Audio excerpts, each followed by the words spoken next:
से general problem है हमारे पास ट्रांसवर्स और लॉन्गिट्यूडनल वेव्स पर।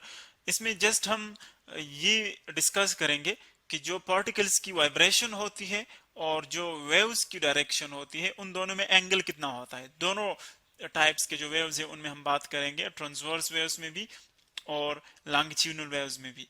तो देखिए ट्रांसवर्स वेव्स इस तरह के पहले हम डिस्कस कर चुके हैं। ऐसे वेव्स होते हैं जिनके पार्टिकल और वेव डायरेक्शन जो है वो परपेंडिकुलर होते हैं, और ये ऐसे वेव्स हैं लॉन्गिट्यूडनल जो कि एक ही डायरेक्शन में दोनों होते हैं। सो यहाँ पर हम एक फिगर की मदद से इसको डिस्कस करेंगे। स्टेटमेंट क्या है प्रॉब्लम का, what is the angle between direction of particles vibration and direction of propagation of waves.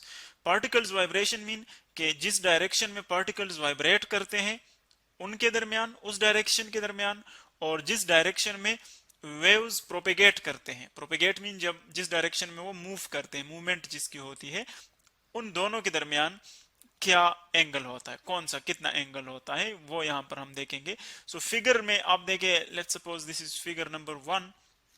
Figure में अगर आप देखें दोनों टाइप्स के वेव्स हमने दिखाए हैं। फर्स्ट जो आपको नजर आ रही है ये वाला स्प्रिंग, दोनों में हम स्प्रिंग ही यूज कर रहे हैं। फर्स्ट जो है वो है example of transverse waves, transverse waves, और जो दूसरा आपको नीचे वाला बॉटम पे नजर आ रहा है वो एग्जांपल है लॉन्गिट्यूडनल वेव्स का, लॉन्गिट्यूडनल वेव्स। अब देखें जब हम ट्रांसवर्स वेव्स की बात करते हैं, सो आपके पास लेट्स सपोज एक स्प्रिंग है, इसको आप कंसिडर कर रहे हैं एक स्प्रिंग। स्प्रिंग को आप एक एंड से जो है वो अटैच कर लेते हैं सपोर्ट के साथ। फॉर एग्जांपल ये एंड जो है ये वाला, ये आपने अटैच किया हुआ है एक सपोर्ट के साथ, दीवार के साथ या किसी भी चीज के साथ, और जो दूसरा एंड है ये लेफ्ट एंड, इसको आप अपने हाथ से जो है अप एंड डाउन मोशन दे देते। जब आप देखिए अप एंड डाउन मोशन देंगे तो स्प्रिंग जो है वो इस फॉर्म का बन जाएगा, इस शेप का बन जाएगा। तो जब आप इसको देखिए मूवमेंट देंगे इस एंड को, तो इसके ऊपर जो डिस्टरबेंस बनेगी, जो ये स्प्रिंग के ऊपर ये अप एंड डाउन जो इसकी फैशन बन रही है, ये जब इसके ऊपर बनेगी तो इसको हम क्या कहते हैं, इसको हम कहते हैं वेव्स। और देखें जो पार्टिकल्स है वो किस डायरेक्शन में मूव कर रहे हैं, स्प्रिंग के जो पार्टिकल्स है। अब देखें ये वाला जो पार्ट है ये नीचे आ गया, अब ये नेक्स्ट सेशन में क्या करेगा, नेक्स्ट सेशन में ये ऊपर जाएगा, यूं देखें यूं जाएगा, फिर जो है ये पार्टिकल नीचे आएगा, फिर ऊपर जाएगा, यानी इसकी जो मोशन है वो अप एंड डाउन हो जाएगी। तो जब अप एंड डाउन मोशन हो जाएगी तो देखिए वेव किस डायरेक्शन में डिस्टर्ब कर रहा है, किस डायरेक्शन में मूव कर रहा है, वेव जो है वो यू मूव कर रहा है। यानी आपने लेफ्ट एंड पर देखे ये डिस्टर्बेंस प्रोड्यूस की, तो आप देखेंगे कि एक चंद ही सेकंड्स के बाद ये राइट साइड पर यहां पर इस एंड पर पहुंच जाएगा। यानी जो डिस्टर्बेंस है वो एक्चुअली यू मूव कर रहा है एक एंड से दूसरे एंड तक, और जो पार्टिकल्स है वो यू मूव कर रहे हैं, जो कि आपको इस फैशन से भी नजर आ रहा है, इस पैटर्न से। तो इसका मतलब ये है कि ट्रांसवर्स वेव्स में क्या होता है कि जो वेव्स की डायरेक्शन है, फॉर एग्जांपल देखिए यहां पर हम शो कर रहे हैं वो यू है, यू हॉरिजॉन्टल लेफ्ट से राइट तक जा रहे हैं वेव्स, और जो पार्टिकल्स की डायरेक्शन है वो अप एंड डाउन है, यू है। तो इसका मतलब ये है कि पार्टिकल्स की जो वाइब्रेशन है वो अप एंड डाउन है, ये पार्टिकल्स की वाइब्रेशन को शो कर रहे हैं यू, और जो इनकी वेव्स की डायरेक्शन है प्रोपेगेशन की वो देखें हॉरिजॉन्टल है। तो इसका मतलब ये है कि इनके दरमियान एंगल कितना है, 90 डिग्रीज। तो जब भी ट्रांसवर्स वेव्स की बात आएगी तो आप ये बात याद रखें कि उनके जो पार्टिकल्स की वाइब्रेशन है और जो वेव्स की मूवमेंट है, जिस डायरेक्शन में वेव्स मूव करते हैं, जो इसकी प्रोपेगेशन होती है, वो उन दोनों के दरमियान एंगल हमेशा 90 डिग्री का होता है।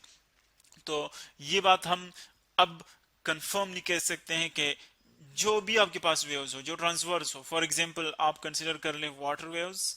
अब देखिए वाटर के सरफेस के ऊपर जो वेव्स बनते हैं वो ट्रांसवर्स वेव्स होते हैं, क्योंकि उनमें पार्टिकल्स जो है वो अप एंड डाउन मोशन करते हैं और वेव्स जो है वो हॉरिजॉन्टली मूव करते हैं। तो ये हमारे पास ट्रांसवर्स वेव्स हैं। इसी तरह इलेक्ट्रोमैग्नेटिक वेव्स आप देखें, इनमें भी जो इलेक्ट्रिक और मैग्नेटिक जो फील्ड्स होते हैं वो वेव की डायरेक्शन के लिए परपेंडिकुलर होते हैं। इलेक्ट्रोमैग्नेटिक वेव्स ये भी हमारे पास ट्रांसवर्स वेव्स हैं। और इस तरह आप स्प्रिंग के ऊपर ये जो हमने वेव्स बनाए हैं, या स्ट्रिंग के ऊपर किसी भी तार के ऊपर आप वेव्स प्रोड्यूस कर सकते हैं, रस्सी के ऊपर जो वेव्स आप प्रोड्यूस करते हैं वो, ये सारे एग्जांपल्स हमारे पास किसके, ट्रांसवर्स वेव्स के, तो इनमें आप देख सकते हैं कि एंगल हमेशा 90 होगा, यानी जहां पर भी ट्रांसवर्स वेव्स का जिक्र आएगा वहां पर इन पार्टिकल्स की वाइब्रेशन और इनकी जो प्रोपेगेशन की डायरेक्शन उनमें 90 डिग्री का एंगल होगा। इसी तरह सेकंड केस में आप देखिए लॉन्गिट्यूडनल वेव्स हमने दिखाए हैं। इस केस में वही स्प्रिंग है, स्प्रिंग को जस्ट हम स्ट्रिच कर लेते हैं या उसको हम कंप्रेस कर लेते हैं। देखिए फॉर एग्जांपल ये मेरे पास एक स्प्रिंग है, इसको आप यहां पर कंसीडर कर लें। अगर मैं इसको बोथ साइड से कंप्रेस कर लूं, यानी इस साइड से यूं इसको इस पर फोर्स अप्लाई कर लूं, यहां से इसको यूं इस पर फोर्स अप्लाई कर लूं, तो ये क्या हो जाएगा, स्प्रिंग देके कुछ इस शेप का बन जाएगा। यानी जब आप इसको कंप्रेस करते हैं सो आपकी फोर्स की वजह से इनके जो टर्न्स होते हैं वो एक दूसरे के करीब आएंगे, यू इसकी शेप बन जाएगी। तो जब आप इसको छोड़ेंगे तो देखिए उसी रिस्टोरिंग फोर्स की वजह से क्या करेगा, इसमें यू वेव्स बनेंगे, यानी जो वेव्स हैं वो इस डायरेक्शन में अपने आप को रिस्टोर करेगा स्प्रिंग, तो इस डायरेक्शन में मूव करेंगे, इस डायरेक्शन में। और इसी तरह ये डायरेक्शन भी आप ले सकते हैं। और जो पार्टिकल्स की वाइब्रेशन होगी, देखिए जब रिस्टोरिंग फोर्स होगी तो स्प्रिंग अपने आप को इस शेप में वापस लाने की कोशिश करेगा।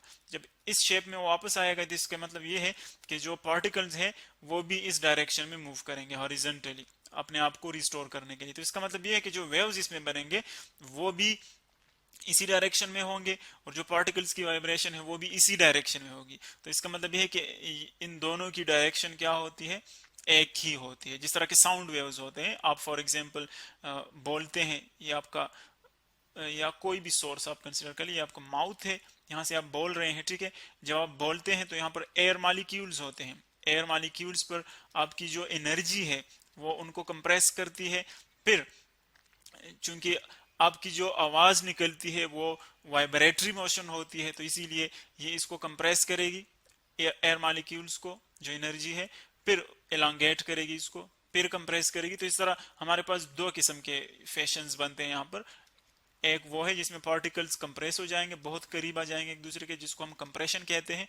और एक वो पीरियड है जिसमें ये पार्टिकल्स एक दूसरे से दूर होंगे, जिसको हम एलोंगेशन कहते हैं। तो देखिए इसमें पार्टिकल्स की डायरेक्शन भी हॉरिजॉन्टली होती है, और जो वेव्स की, अगर हम सिर्फ हॉरिजॉन्टल मोशन की बात करें, वर्टिकल भी हो सकता है। अगर आप फॉर एग्जांपल कंसिडर कर लें कि साउंड वेव यूं मूव कर रहे हैं तो फिर वर्टिकल होंगे दोनों, लेकिन जस्ट हम यहाँ पर हॉरिजॉन्टल की बात कर रहे हैं। सो इसका मतलब यह है कि लॉन्गिट्यूडनल वेव्स में दोनों की डायरेक्शन एक ही होती है, सो यहाँ पर एंगल क्या होगा, 0 डिग्री का एंगल होगा। सो जो ट्रांसवर्स वेव्स है वहां पर एंगल थीटा जो है दोनों में वो 90 डिग्री के इक्वल होगा, लेकिन जो हमारे पास लॉन्गिट्यूडनल वेव्स है वहां पर थीटा किसके इक्वल होगा, वो 0 डिग्री के इक्वल होगा। सो ये हमारे पास थे वो जनरल किस्म का एक प्रॉब्लम कि अगर ट्रांसवर्स वेव्स है या लॉन्गिट्यूडनल वेव्स, तो इनमें angle propagation, direction of propagation of wave और जो इसकी पार्टिकल वाइब्रेशन है उनमें एंगल कितना होगा।